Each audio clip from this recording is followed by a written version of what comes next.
এই গত 1.5 মাস আগেও তারেক রহমান সাহেবের সাথে ডক্টর ইউনূসের লন্ডনের মিটিং এর আগেও আপনারা বলছেন এই সরকারে যে 2 জন উপদেষ্টাদের পদত্যাগ চাইছিলেন আপনারা, ইভেন নিরাপত্তা উপদেষ্টা খলিলুর রহমান সাহেব পদত্যাগ চাইছিলেন, কিন্তু ওই মিটিং এর পরে দেখলাম যে আপনারা এটা চান না। বলছে তখন বলেছেন যে এরা থাকলে সুষ্ঠু নির্বাচন হবে না।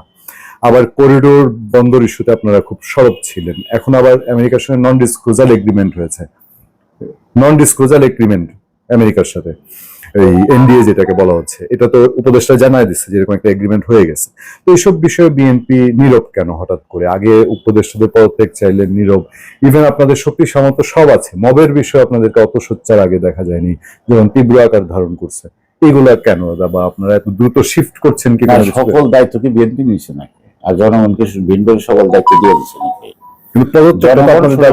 17 বছর দায়িত্ব দিচ্ছিল আমাদেরকে মাইর খাও, রক্ত দাও, সেই দায়িত্ব আমরা পালন করছি। জনগণ দেশটাকে সঠিক জায়গায় আনার জন্য এখনো তো দায়িত্ব দিতে পারে না। একটা নির্বাচন ছাড়া আমাদের দায়িত্ব দিবে কেন? তা এখন সব কাজকে বিএনপি, সাংবাদিকদের নাই। আর সাংবাদিকদের কি দায়িত্ব খালি প্রশ্ন করা? সাংবাদিকদের দায়িত্ব কি শুধু খালি সমালোচনা করা? তারা দেশের নাগরিক না? তারা সুষ্ঠু পথ দেখাবে না? তাদেরও তো পথ দেখাইতে হবে। সবার মধ্যে উপলব্ধি আসে, পরিবর্তন আসছে, কিন্তু মিডিয়াতে আসে না। আমি এই প্রসঙ্গে আপনারা একটু বলবো যে ধরেন তখন আপনি বলছেন এজেন্সিগুলো মিডিয়াকে ভয় দেখায়। আমি একটা কথা হলো যে মিডিয়া তো মবের ভয় পায় না। মবের মতো পত্রিকার সামনে গরু জবাই হবে, প্রথম আলো ভয় না, মবের ভয় পায়, এটা ভাই। আমি কোন পত্রিকার নাম ধরে কোনো কথা বলতে চাই না, আমরাই তুলে ধরলাম। এবং এই যে যা কিছু বলতেছো, আশঙ্কা অ্যাপ্রিহেন্ড করতেছো, এদের পিছনে কিছু কিছু মিডিয়া কাজ আছে। অবশ্যই মিডিয়া আছে, অনেক আমরা দেখেছি গত। তারা কিছু দর্শনীয় কাজ করতে পারে, এটার কারণে তো তাদের উপর তাদের একটা ভয় আছে। তাদের তো আমি পরিবর্তন দেখি না, সবই খারাপ। আর সব খারাপকে তুমি ভালো করবা, সেই পথটা দেখাও। ওই মতামতটা দিয়ে দিতেন যে আগে খারাপ, আওয়ামী লীগ খারাপ, অমুক খারাপ, সব খারাপ। তাহলে তোমরা কাজ করো, ওই যে বাংলাদেশের এনজিও গোষ্ঠী আর যারা তোমরা যে বড় বড় মিডিয়া হাউসের পণ্ডিত আছো, তোমরা একটা সরকার গঠন করে দেশ চালাও। আমরা দেখি বলি একটা হিসাব অনেকে বলে, যারা খুব ওপেনলি আলোচনা করে, যে আওয়ামী লীগের একটা সমর্থক গোষ্ঠী আছে। আওয়ামী লীগ নাই, 3-4 কোটি মানুষ আওয়ামী লীগের আসনে আমলে নিঃসন্দেহে ভোটে দিতে যায় নাই। বিএনপির সমর্থকই যদি বলি 2-4-5 কোটি মানুষ যায়নি। আওয়ামী লীগের এই সমর্থক গোষ্ঠী যদি নির্বাচন বিমুখ থাকে, তাহলে এই নির্বাচনটা কেমন হবে? আওয়ামী লীগ নিষিদ্ধ করতে আপনারাও শরিকদার হয়েছেন। কেউ কেউ বলেছে যে বিএনপি সম্মতি দিচ্ছে বলে আওয়ামী লীগ নিষিদ্ধ হতে পেরেছে, আনলে গভর্নমেন্ট একা পারতো না। এটা জামাতেরা ডেমনস্ট্রেশনে গেছে, কিন্তু বিএনপি গ্রিন সিগন্যাল পাওয়ার পরই সিদ্ধান্তটা হয়েছে। এটা ভুল ব্যাখ্যা। একটা জিনিস হলো যে হাসিনা ক্ষমতার চুক্তি বলবো না, অর্থাৎ দেশ ত্যাগ করছে বা পালিয়ে গেছে, যে ব্যবসায়ী বলবে না, প্রথম 2-3 মাস জনগণের মধ্যে একটা নির্বাচনের বাতাস প্রচন্ড ভাবে বুঝছে ছিল, একটা শিহরণ। ভোট দেব, নতুনরা দিবে, পুরাতনরা দিতে পারে না, তারা দিবে, সেই আগ্রহটা ক্রমহ্রাসমান। এখন নির্বাচন নিয়ে যারা অংশগ্রহণ করবে, তারা ভোটারদের কেন্দ্রমুখী করার জন্য কতটুকু পরিশ্রম করতে পারবে, কতটুকু আগ্রহ তৈরি করতে পারবে, তার উপরে নির্ভর করবে। হ্যাঁ, এই 40-50% ভোট কেন্দ্রের লোক আসবেই, এ ব্যাপারে সন্দেহ নেই। আমাদের দেশে 70%-এর উপরে কখনো ভোট পায় না। গত 70-এর যে ভাত ভাঙা জোয়ার নির্বাচন, সে বছর 67%।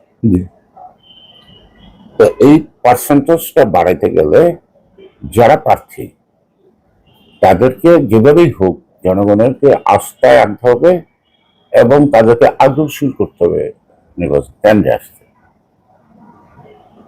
তখন এক্সক্লুসিভ আর এই যে পার্টিসিপেটিভ শব্দ আছে, যদি 70% ভোট, 75% ভোটাররা ভোট কেন্দ্রে আসে, সেই নির্বাচনটাকে অর্থবহ যে কেউ বলতে পারত। কারণ কোনোদিনই তো 100% ভোটার আসে না, আর ভোটের দিন 100% ভোটার বাইসেও থাকে না, ঠিক কিনা? আওয়ামী লীগের যারা সমর্থক গোষ্ঠী আছে, তারা ভোট কেন্দ্রে আসবে না, এটা সঠিক না। তাদেরকে আনতে হবে, আস্তে আনতে হবে। কারণ সমর্থক গোষ্ঠী আর সক্রিয় কর্মী এক না। আওয়ামী লীগের সক্রিয় কর্মীরাও নানা আড়ালে আবডালে যারা ইলেকশন করবো যেই দলের প্রার্থীকেও পরোক্ষ প্রত্যক্ষভাবে সমর্থন দিয়ে কাজ করবে, হয় সামনে থেকে করবে নয় পিছন দিয়ে করবে। অর্থাৎ তারা একটা আস্থা সৃষ্টি করতে চাইবে যে তাকে আমি ভোটটা দিলে, কে পাশ করলে আর যাই হোক আমি এলাকায় বসবাসটা করতে পারবো, তার মনে রোগে এই। আর ভোটটা ভণ্ডুল করার চক্রান্ত তো আছে। আমরা যে দেশকে নিয়ে বেশি ভাবি, তো এখানে হাসিনা যে আশাটা খাইছে, সে আশার চোটটা তো তাদেরও লাগছে নাকি?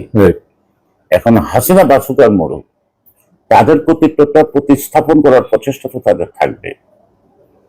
সেই ক্ষেত্রে তারা নানা কূটকৌশলের মাধ্যমে একটা আন্দাজ তৈরি করা হোক, ভোটারদের অনাগ্রহ সৃষ্টি করা হোক, বিভিন্ন ঘটনার মধ্য দিয়ে একটা আতঙ্ক সৃষ্টি করা হোক, এর থেকে তো সে দূরে থাকবে না। এটা ভাবতে হবে, ভাবতে হবে। যারা হ্যাঁ এত 16টি বছর আবার দেশ থেকে কত কিছু পাইলো, এখন তারা একবারে উপোস থাকবে আর চুপ করে বসে থাকবে, এটা কি হয় নাকি? হয় না, এটা হয় না। আর দুইটা ছোট প্রসঙ্গ দিয়ে শেষ করে ফেলবো। একটা হচ্ছে যে আজকে আমরা আশায় থাকতে চাই যথারীতি নির্বাচন হবে। আশা বিএনপি অনেক বড় দল এবং অনেকেই ধারণা করেন যে ইলেকশন হলে বিএনপি ক্ষমতায় যাবে। ধরে নিলাম স্বাভাবিকই হচ্ছে, আমরা খারাপ দিকটা দেখতে চাই না। আজকে থেকে 2 বছর পরে আপনারা আপনাদের ভিশন কি? আপনি আপনার দলকে কোন জায়গায় দেখতে চান? এবং এই দেশকে আপনি যদি নেতৃত্ব দিতে পারেন, আপনাদের বিএনপি মানুষজন কি আশা করবে যা দেখে আসছে আদ্যবধি? ইভেন তো যদি বলি আপনাদের 4 দলের জোট শাসন একটা অনেকটাই গতানুগতিক ছিল, এর বাইরে আপনি আপনার দলকে এবং এই দেশকে কোথায় দেখতে চান? এখন দেখো, আমার মনে হয় প্রতিদিন 2-3টা বক্তব্য দেয় আমাদের ভারপ্রাপ্ত চেয়ারম্যান জনাব তারেক রহমান। এখন তো তার কোনো বাধা নেই। আমরা গ্রাম অঞ্চলের লোকদের সাথে কথা বলি না, উনি তো গ্রাম অঞ্চলেই সভাগুলি করতেছে, সেখানে নানা বর্ণের, নানা রঙের, নানা চিন্তা ভাবনার লোক উপস্থিত থাকে। তুমি আগামী দিনে বাংলাদেশ অর্থনীতি, সমাজনীতি, স্বাস্থ্য, শিক্ষা এমন কোনো বিষয় না, রাষ্ট্র পরিচালনা সকল ব্যাপারে উনি কিন্তু ওনার মনোভাব, ওনার ব্যাখ্যা, ওনার ভীষণ বলে যাচ্ছে। তারপরে আমরা তো আন্দোলনটা শুরু করছি কমিটমেন্ট 31 দফা।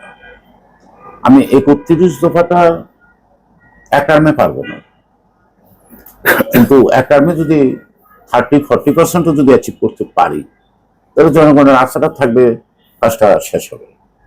অর্থাৎ বিএনপি তার লক্ষ্যে ঠিক আছে, এত হয়তো স্লো যাইতেছে, এটা ক্লান্তি থাকতে পারে, কিন্তু যদি দেখে আন্তরিকতার অভাব নাই, আন্তরিকতার স্পর্শ আছে প্রত্যেকটা ব্যাপারে, তখন মানুষ আস্থাশীল হবে। যে রকম কি করছে, প্রথম উনি আস্থায় আনছে সবাইকে। উনি কোনোটা শুরু করছে, কোনোটা শুরু করতে যাচ্ছে, কোনোটা শেষ করছে, কোনোটা অর্ধেক করছে, প্রত্যেকটা সেক্টরের মধ্যে উনি একটা উদ্দীপনা তৈরি করছে। এখন বিএনপিকে প্রথমত এই অব্যবস্থা থেকে, সবকিছু থেকে প্রথমে একটা উদ্দীপনায় আনতে হবে। আর প্রতিশোধ পরায়ণতা, প্রতিহিংসা মানুষের সহজাত ধর্ম, কারোটা দৃশ্যমান, কারোটা দৃশ্যমান না। এই এখন আমার লক্ষ লক্ষ কর্মী হাত নাই, পা নাই, বউ নাই, সন্তান নাই, মা নাই, বাবা নাই, হারাইছে। এখন আমার যতটুকু ধৈর্য ক্ষমতা, ওর অতটুকু নাও থাকতে পারে। আর আওয়ামী লীগের ভাষায় যদি বলি, পার্লামেন্টে যারা তোফায়েল আহমেদ, তারপরে ওবায়দুল কাদের, তারা বলেনি যে মাননীয় প্রধানমন্ত্রী, আওয়ামী লীগ যদি আজকে ক্ষমতা থেকে যায় তাহলে 1 রাতে 2 লক্ষ লোক মারা যাবে। এই 10 মাসে 10টা আওয়ামী লীগের লোক খুন হয়েছে, দেখাও। আমাদের ছেলে খুন হয়েছে নানা জায়গায়, কিন্তু আওয়ামী লীগের লোক খুন হয়েছে বিএনপির হাতে বা অন্য কোনো দলের হাতে, একটা প্রমাণ দেখাও। তাহলে ধরে নিতে হবে যে বিএনপির সংগত আছে, বিএনপির কর্মীরা এখনো ধৈর্যশীল আছে, বিএনপির কর্মীরা অ্যাচিভ করতে চায় ডেমোক্রেসিটাকে, অনার করতে চায় জনগণের ভোটাধিকারটাকে বিশ্বাস করতে চায়। যতটা ঘটনা তার চেয়ে কয়েক গুণ বেশি রটনা পত্র পত্রিকা মিডিয়ার মাধ্যমে বিএনপির নেতা কর্মীদেরকে পুরস্কৃত করার জন্য। দাদা শেষ প্রসঙ্গ, যতটা লেখা হয় আমার সম্পর্কে মনে করো, এলাকায় গিয়ে দেখবে যে তার হিন্দু মাত্রা তুমি পাচ্ছ না, কিন্তু আমার এলাকাটা তো মানুষ আমাকে চিনে, সারা দেশের মানুষ তো আমরা খারাপ বলবে, এমনও তো ঘটনা হয়। তো সে কারণে আর বিএনপি যে 17 বছর পরিশ্রমটা করছে, সে তো জনগণকে যে স্বপ্ন দেখাইছে, যে রাস্তার কথা বলছে, বিএনপি সেই রাস্তায় না হাঁটতে পারলে তো 6 মাসে ঠিক হবে। তো অনেকে বলতেছে যে এটা যেতেই হবে। ইলেকশন পেছানো হচ্ছে বিএনপি ইমেজ যেন খর্ব হয়, ইমেজ যেটা 5 আগস্টে ছিল এটা অনেকটা এখন নষ্ট হয়েছে, সেইটাই ত্বরান্বিত হইতে একটা কথা যাচ্ছে। বলি, তুমি আমার সম্পর্কে 10টা বাজে কথা বলে সুখ অনুভব করতে পারো, কিন্তু জনগণের কাছে তুমি যদি খারাপ লোক হও সেটা কিন্তু আড়াল করতে পারবে না। বিএনপির বিরুদ্ধে যারা কথাবার্তা বলতেছে, বলা যাক মনের মধ্যে একটা প্রশান্তি করতেছে, কিন্তু তাদের যে একদম রেকর্ড করা নেতিবাচক মনোভাব জনগণের, সেটা তো পূরণ হবে না। ঠিক আছে, খারাপ খারাপ, তুমি কি আজকে তো কিচ্ছু না, একটা সাম্প্রদায়িক গোষ্ঠীর উত্থান লক্ষ্য করা যাচ্ছে। আমি সাম্প্রদায়িক বলতে কিন্তু বুঝাই না কোনো ধর্মভিত্তিক দলকে, আমি এই প্রসঙ্গে আসতে চাচ্ছি, জি বলুন। জি, একটা সাম্প্রদায়িক শক্তির উত্থান আমরা লক্ষ্য করছি। দক্ষিণপন্থী, আমি দক্ষিণপন্থী বলবো না, দক্ষিণপন্থীর একটা চরিত্র আছে। আচ্ছা, তার চেয়েও সাম্প্রদায়িকতা খুব খারাপ জিনিস, সেটা হিন্দু মুসলমানের সাম্প্রদায়িকতা না, শ্রেণী পেশার মধ্যে যে বৈষম্য, যেটা এটি তো সাম্প্রদায়িকতা। অর্থাৎ বৈষম্য বিরোধী কিন্তু সাম্প্রদায়িকতা। একটা সম্প্রদায়ের লোকেরা আরেকটা সম্প্রদায়ের নির্যাতিত, শোষিত, শোষক, নাকি এইটাও তো দ্বন্দ্বগুলি এর মধ্যে দেখা যায়।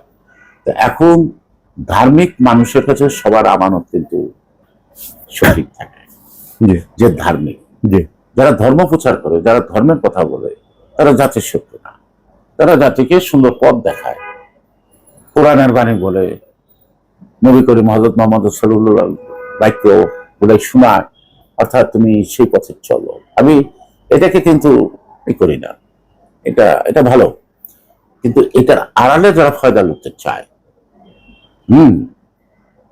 তারা হলো ভয়ঙ্কর। তারা ভয়ঙ্কর এই জন্য বলছি যে তারা 17 বছর আন্দোলনে একটা শক্তি ধর্মের নামে আওয়ামী লীগকে পরোক্ষভাবে সমর্থন দিয়ে গেছে, অ্যাজ ডিজায়ার্ড বাই ইন্ডিয়া। এদের পরিচালক হলো ইন্ডিয়া। আজকে যারা এগুলো করতেছে, এইটা কিন্তু ইন্ডিয়ান নাটকের ডায়লগ সব। বিএনপি যে ন্যাশনালিস্ট পার্টি, তো BNP does not ignore the religious spirit, অর্থাৎ ধর্মীয় মূল্যবোধের দল। ধর্মীয় মূল্যবোধ বলতে যত ধর্মের লোক আছে, প্রত্যেকটা ধর্মীয় মূল্যবোধই কিন্তু মানুষকে সঠিক পথ দেখায়। ধর্ম কখনো মানুষকে বিপদ দেখায় না, ধর্ম কিন্তু সংঘাত বাড়ায় না, ধর্ম ব্যবসায়ীরা সংঘাত বাড়ায়, ঠিক কিনা? জি। তো সুতরাং তারা যে পুরো মুভ করতেছে, এটা let it decided by the election. আমি শুধু বলবো, বর্তমান সরকারকে কালক্ষেপণ না করে যথাযথ সম্মান অব্যাহত রাখার জন্য, যেমনি আনন্দের মধ্যে যে আসছেন তেমনি আনন্দের মধ্য দিয়ে তারা প্রস্থান করবেন। তাদের একটি কাজ, একটি সুষ্ঠু অবাধ নির্বাচন করা। আর কিছু যদি করতে পারে, তাহলে তারা ইতিহাসের পাতায় হয়তো আরেকটা নোবেল পুরস্কার পাইতে পারে। কিন্তু অর্থাৎ বুঝতে পারছি, প্রাতিষ্ঠানিক না পাক, জনগণের কাছে একটা নোবেল পাইতে পারে। আর যদি ব্যর্থ হয়, তাহলে তার দায় পরিশোধ করার সক্ষমতা তাদের নেই। আর আজকে উদীয়মান কচি কচি ছেলেগুলাই, যাদের মধ্যে বৈষম্য বিরোধী আন্দোলনের সময় একটি মনোভাব কাজ করছে, আজকে তাদেরকে ধ্বংস করা মানে আরেকটা প্রজন্মকে ধ্বংস করে দেওয়া। আর এই বৈষম্য বিরোধীর মধ্যে যেমন ভুয়া মুক্তিযোদ্ধা ধরা পড়ে না, এই বৈষম্য বিরোধীর মধ্যে রাতারাতি ভুয়া বৈষম্য বিরোধী অনেক হয়ে গেছে, যারা ছাত্র ছিল না। এখন ধরো আমার অঞ্চলে বা আরেকজনের অঞ্চলে বৈষম্য বিরোধী, ওইখানে আন্দোলন করে না, তারা ঢাকায় করছে। তারা যে ঢাকায় করছে, এই যে মবটা সৃষ্টি করে তারা কিশোরগঞ্জ হচ্ছে, কিশোরগঞ্জ। অর্থাৎ এই যে এদের যে একটা সুনাম, এই সুনামের মধ্য দিয়া অনেক আবর্জনা কিন্তু এদের ভিতরে ঢুকে গেছে। এখন এটা তারা কতটুকু অনুভব করতে পারে, কতটুকু উপলব্ধি করতে, এটা তাদের ব্যাপার। আমি এদেরকে দোষ দিব না, কারণ ভালো বা মন্দ কিছু করা, হ্যাঁ, অভিজ্ঞতার ঘাটতি আছে, তাদের ইমোশন আছে, তাদের একটা ক্রিয়েটিভ ভাবনা আছে। সেই ক্রিয়েটিভটা ধ্বংস হইতে পারে, সেই ক্রিয়েটিভটা সৃষ্টি হইতে পারে। প্রথম ক্রিয়েটিভটা একটা ধ্বংস রইল, অর্থাৎ একটা ফেসিবাদের ধ্বংস। এইখান থেকে ক্রিয়েটিভিটা কি, অর্থাৎ যে স্বপ্নের দেশ দেখতে চাই তার ভিত্তিপ্রস্তর স্থাপন করা। এই কমিটমেন্টটা যদি তারা অব্যাহত রাখতে পারত, এই অল্প সময়ের মধ্যে যে তাদের সম্পর্কে নেতিবাচক কথা বলা হচ্ছে, এগুলোই বলার সুযোগ আসত না। সুতরাং প্রত্যেকটাই কিন্তু একটা প্রজন্ম, এই যে প্রজন্মটা আমরা আশা করছিলাম একটা সৃষ্টি হয়েছে, যে প্রজন্মটা নীরব মনে করতাম যে ফেসবুক আর এইটা নিয়ে ব্যস্ত থাকে, হ্যাঁ, এরা বোধহয় রাজনীতি নিয়ে ভাবে না, কিন্তু তারা শেষ পর্যন্ত দেখাচ্ছে না দেশের জন্য, রাজনীতির জন্য তাদের মধ্যে একটা চেতনা কাজ করছে। এইখান থেকে একটা কিন্তু জাতি আশা করছিল একটা প্রজন্ম আসতেছে, যেই প্রজন্মটা দেশকে ভালো কিছু দেবে। কিন্তু এই প্রজন্মটাও যদি পিছন থেকে ইন্ধন দিয়া, তাদের মধ্য দিয়া তাদেরকে জনগণের কাছে ই করে ফেলে, কি বলা হয়, অপ্রিয় করে ফেলে, তাহলে দেখবে আরেকটা প্রজন্ম আমাদের আগামী জীবন থেকে হারিয়ে যাবে। আমাদের জীবনটা যেমন হারিয়ে গেল, ওদের জীবনটা যেমন হারিয়ে যাবে। দাদা, আমি প্রায় শেষ প্রান্তে চলে আসছি, আর দুইটা ছোট্ট প্রসঙ্গ দিয়ে শেষ করবো। একটা হলো দাদা, আমি ছিলাম মূলত যে আপনারা এর আগে বলেছিলেন যে একটা সুষ্ঠু নির্বাচন, এই তিনজনের কথা হলো যে তোমার এত প্রশ্নের জবাব তুমি একসঙ্গে দিতে পারবো না, কারণ হচ্ছে গত সরকার সকালে একটা ইস্যু তৈরি করতো, জি, তারপরে ডিজিফাই বা গোয়েন্দা সংস্থা এরা সরকারকে বলতো এটা একটা খারাপ দিকে যাচ্ছে, দুপুরবেলা একটা ঘটনা ঘটে দিত। এখন ওই সকালে একটা চাপা পড়লো, এখন আবার দুপুরেরটা খারাপ হয়ে গেছে, আচ্ছা রাত্রেবেলা আরেকটা ঘটনা ঘটে দিল। এখন সরকারও যদি ওই পথেই নেয়, এক এক সময় এক একটা ইস্যু দেয়, আরেকটা ইস্যুকে ঢাকতে চাইতে পারে, কিন্তু পরিণামটা কি হয় সেটা বুঝতে হবে, মানুষ এটাও কম বলে। এই যে মাইলস্টোন একটা অ্যাক্সিডেন্ট, এটা তো বলে এটার পিছনে কোনো কারণ আছে। এখন ওই যে একটা জিনিস মানুষের মধ্যে একটা আস্থাহীনতা আসলে সবকিছুতেই মানুষ কিন্তু ওইটা খুঁজে বেড়াবে, চক্রান্তটা খুঁজে বেড়াবে। আর চক্রান্ত নাই কথাটা তো সত্য না, চক্রান্তটা আছে, দৃশ্যমান অদৃশ্যমান, জি, চক্রান্ত তো আছে, থাকবে না কেন? আচ্ছা, অবশ্যই চক্রান্ত।